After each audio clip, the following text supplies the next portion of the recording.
तो स्वागत है आप सभी का अपने एपिसोड नंबर सेकंड में, जहां हम लोगों ने एपिसोड नंबर फर्स्ट में देखा था कि वो रोबोट एक मरी हुई गाय के पास खड़ा था और वहां पे एपिसोड का एंड हुआ था। तो अब देखते हैं कि एपिसोड नंबर सेकंड में वो रोबोट विलन निकलता है या हमारे हीरो का साथ देता है। एपिसोड नंबर सेकंड के चालू होते ही हम लोग देखते हैं कि हमारे हीरो के घर के टीवी में वहाँ एक न्यूज़ चल रही होती है, जहाँ की वो लोग बताते हैं कि कुछ नए स्पीसीज के मच्छर आ गए हैं जो कि लोगों को सीधे मौत के घाट उतार दे रहे हैं। और इसी के साथ जब हमारा हीरो पानी भर के अपने पौधों में पानी डाल रहा होता है कि तभी वहाँ पे एक मच्छर आता है जो कि हमारे हीरो को तंग करता है। जहाँ बड़े बड़े विलन हमारे हीरो को नहीं तंग कर पाए, वहाँ एक छोटा सा मच्छर हमारे हीरो को बहुत बुरी तरह परेशान करता है।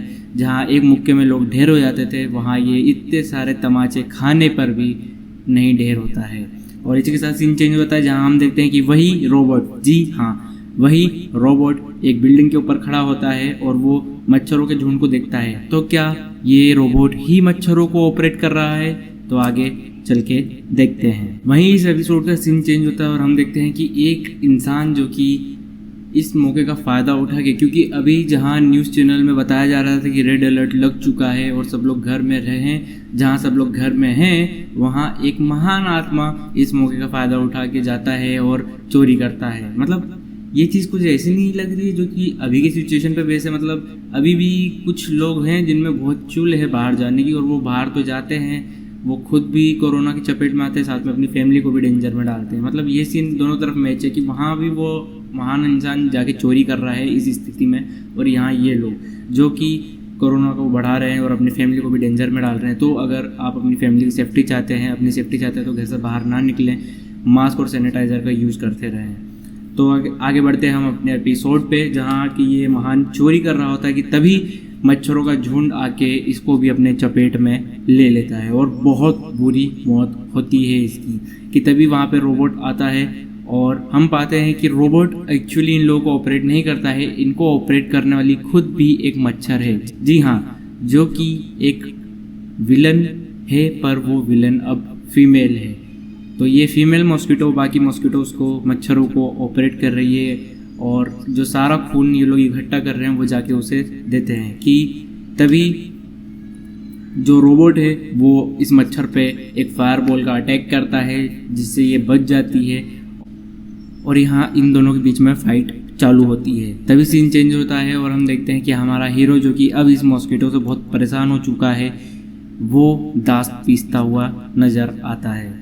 इन दोनों के बीच में हो रही धुआंधार लड़ाई में रोबोट अपना हाथ खो देता है, पर वो उस फीमेल मच्छर के भी दोनों टांगे निकाल लेता है। घर में होने के कारण वो खून नहीं पाती है, पर जंगलों में जो जानवर हैं उनसे वो खून पा सकती है। तो वो सारे मॉस्किटो उसको वहाँ से ऑपरेट करती है, वो लोग वहाँ से उसको खून ला के देते हैं और फिर ये विलन अपडेट हो जाती है। कि तभी पीछे से भागता हुआ, खिसियाया हुआ हमारा हीरो उस एक मच्छर के कारण दौड़ता हुआ आता है, जहां रोबोट जस्ट ब्लास्ट करने ही वाला होता है कि पीछे मुड़ के देखता है, जहां हमारा हीरो साइटामा दौड़ता हुआ आता है। और वो ये देखकर बहुत हैरान होता है रोबोट, क्योंकि सभी लोगों को घर में रहने के लिए कहा गया है। वो हमारे हीरो को भी यही सलाह देता है कि तुम्हें घर में होना चाहिए वरना तुम मारे जाओगे। जहाँ हमारा हीरो साइटामा एक मच्छर से परेशान था, वो देखता है कि इतना बड़ा झुंड और वो घबरा जाता है।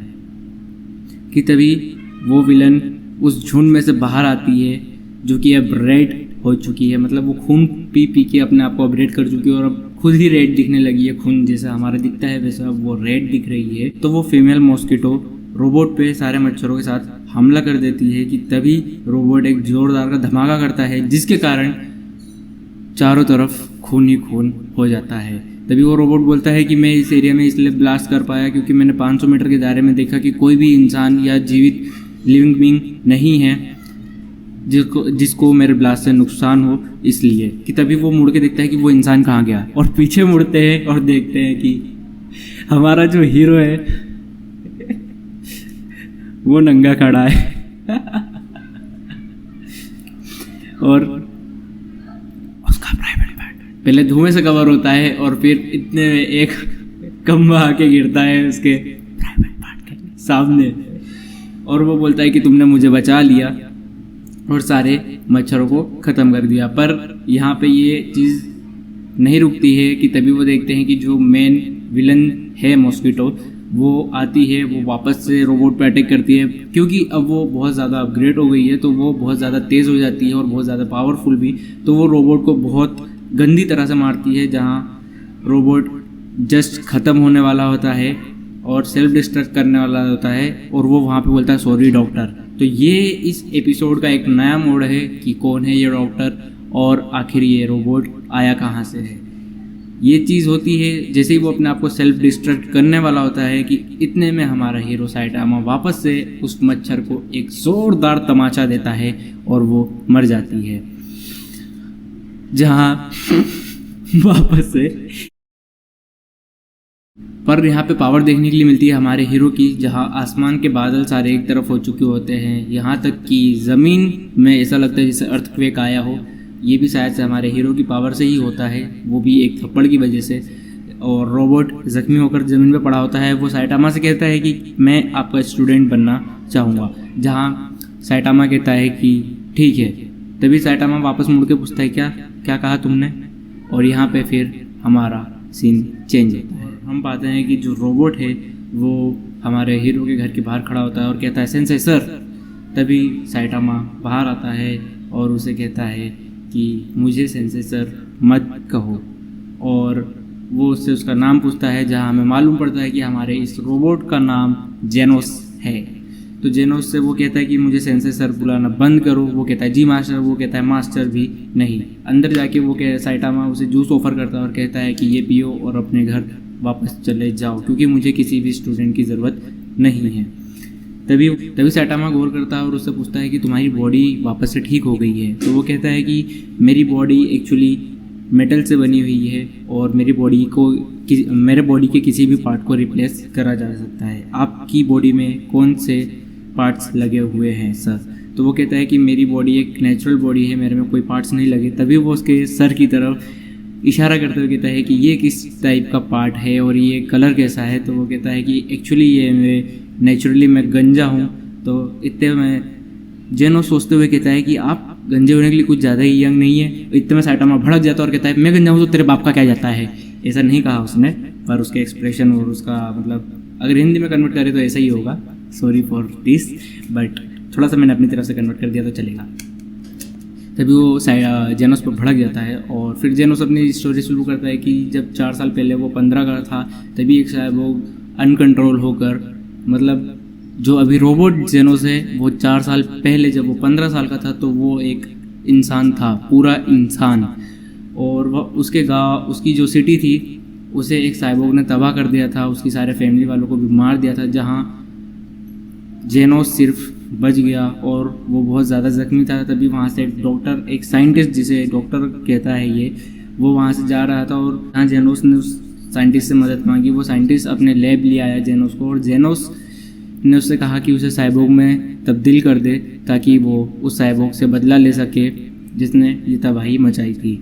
और तभी से जेनोस इस रोबोट वाले बॉडी में ट्रांसफ़र हो गया। अभी जेनोस अपने बारे में बहुत ज़्यादा डिटेल देते हुए बताता है कि मैं गांव से गांव सारे विलन्स को मारते हुए उनके बारे में पढ़ता हुआ आया हूँ, उनको ख़त्म करते हुए आया हूँ कि तभी मैं इस टाउन में पहुँचा जहाँ मैंने पिछले हफ्ते इसी मच्छर को देखा था और मैं इसके बारे में स्टडी कर रहा था। और ऐसी बहुत सारी बकवास करते हुए कि जैसे आपका दिमाग ख़राब हुआ तुरंत साइटामा का दिमाग ख़राब करता है और वो कहता है कि चुप हो जा, बस कर भाई, पीछा छोड़ दे मेरा।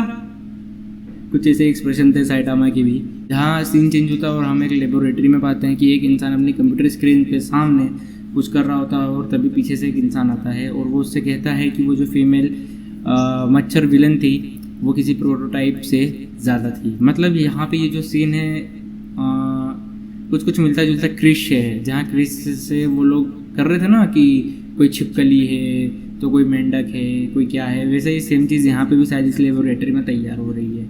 और तभी वो देखता है कि साइटामा की पिक्चर उसके स्क्रीन पर आती है जहाँ वो कहता है कि उसने सिर्फ एक पंच में इसे मार दिया। तो वो उस पीछे खड़े हुए साइंटिस्ट से कहता है कि तुम इसे मैसेज करो कि ये हमारे साथ आके जुड़े।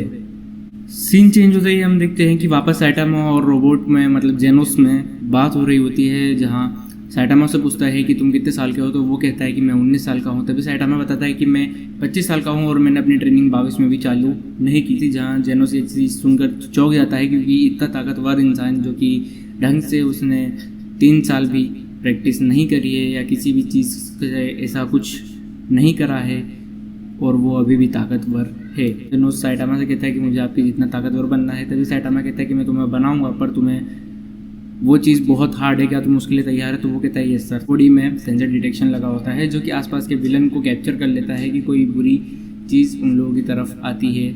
और ये चीज़ कुछ मिलती जुलती स्पाइडरमैन से, जहाँ स्पाइडरमैन के सर पर टेंटन होती है हेड में कि आसपास कोई विलन की चीज़ है, मतलब किसी ने कुछ उसकी तरफ फेंका है या कोई विलन है। तो सेम चीज़ जेनोस के साथ भी है, पर ये रोबोट है तो इसमें सेंसर डिटेक्शन लगा है। तभी वो कहता है कि कोई चीज़ हमारी तरफ तेज़ी से आ रही है, और इतने में एक विलन साइटामा की छत तोड़कर अंदर आता है और साइटामा इसे गुस्से में होता है और वो उसको तुरंत एक मुक्के में वापस से ख़त्म कर देता है। और वो कहता है कि तुम्हें सीलिंग के लिए भरपाई करनी पड़ेगी। तभी जेनोस कहता है कि बाहर 2 और हैं, मैं उनसे निपटता हूँ। और जैसे ही जेनोस नीचे उतरता है, इतने में देखता है कि उन दोनों को साइटामा ने ज़मीन में गाड़ दिया है। और वो साइटामा वापस से यही कहता है कि तुम्हें इसके लिए पे करना पड़ेगा। और इतने में पीछे से एक ज़ोरदार का धमाका होता है और पीछे से एक साइबोर्ग की एंट्री होती है जो कि कहता है कि जेनोस को तुम टारगेटेड एनिमी नहीं हो तो तुम मेरे रास्ते से हट जाओ। पर वो कहता है कि तुम मेरे रास्ते में हो तो मैं तुम्हें भी ख़त्म करूँगा। और इतने में ही साइटामा को कोई ज़मीन में से निकल के गाड़ देता है, बड़े बड़े पंजे निकलते हैं जो कि साइटामा को ज़मीन में गाड़ देते हैं। और इतने में जेनोस और उस साइबोर्ग की लड़ाई चालू हो जाती है। यहाँ हम देखते हैं कि साइटामा के सामने एक शेर जैसा दिखने वाला विलन, हाँ वो शेर जैसा ही दिखता है, मतलब कुछ क्या ये पूरा ही क्रिश जैसा है। शायद क्रिश ने इनसे कॉपी करा होगा, हो सकता है। तो आगे बढ़ते हैं। तो जहाँ हम देखते हैं कि साइटामा के सामने एक शेर जैसा विलन आता है, वो बहुत पक पक करता है और फिर से साइटामा का वही एकदम आलस वाला रिएक्शन। तो शेर पूछता है कि ये स्टूपिड लुक देने का क्या मतलब है? तो उसने कहा कि मुझे तुम्हारी बकवासों से नींद आ रही है और ऊपर से मैं ज़मीन में गड़ा हूँ तो मुझे ठंडक मिल रही है, जिसके कारण मुझे नींद आ रही है। और फिर वो शेर उसको धमकाता है कि मैं तुम्हारी नाकों को निकाल लूँगा। और फिर यही सब बकवास होती है कि इतने में साइटामा बहुत ही ईजिली ज़मीन में से बाहर आता है, जहाँ ये देखकर वो शेर और वो नेवला था शायद या जो भी हो, मेरे को नहीं मालूम, वो ज़मीन खोदने वाला जानवर, वो चौंक जाते हैं। और फिर से वो बकवास चालू करता है और साइटामा कहता है कि तुमने मेरी सीलिंग तोड़ी है तो तुम्हें उसके लिए पे करना होगा। तो शेर कहता है कि सीलिंग तोड़ी है तो उससे क्या होता है, मैं तुम्हारा घर भी तोड़ूंगा। और फिर इन दोनों में भी लड़ाई चालू हो जाती है, जहाँ वो 2 विलन छोटू छोटू गड़े हुए थे ज़मीन में, वो शेर के वार से वो दोनों भी कट जाते हैं, मतलब वो अपने ही बंदों को मार देता है। तभी साइटामा वापस से एक मुक्के में उस शेर को भी मार देता है। और वो जिसने ज़मीन खोद के साइटामा को गाड़ा था, साइटामा उसकी तरफ देखता है बहुत ही वियर्ड लुक से, जहाँ उसे पता होता है कि अब मेरा बहुत बुरा हाल होने वाला है। तो वो जल्दी से ज़मीन खोद कर भागने की कोशिश करता है कि इससे पहले ही साइटामा वापस से ज़मीन में, मतलब साइटामा भी ज़मीन खोद सकता है, वो भी इतनी तेज़ी से ये नहीं मालूम था। वो उसे भी तेज़ी से ज़मीन में जाता है और सामने आके कहता है कि मैंने तुम्हें खोज लिया। ये देखकर वो बहुत तेज़ी से वापस ऊपर भागता है और वहाँ से भाग जाता है। जिस साइटामा ऊपर आके देखता है कि जेनोस ने बहुत ज़्यादा तबाही कर दी है, क्योंकि जिस साइबोर्ग से वो लड़ रहा होता है उसके कारण उसने वहाँ पे बहुत ज़्यादा तबाही कर दी होती है।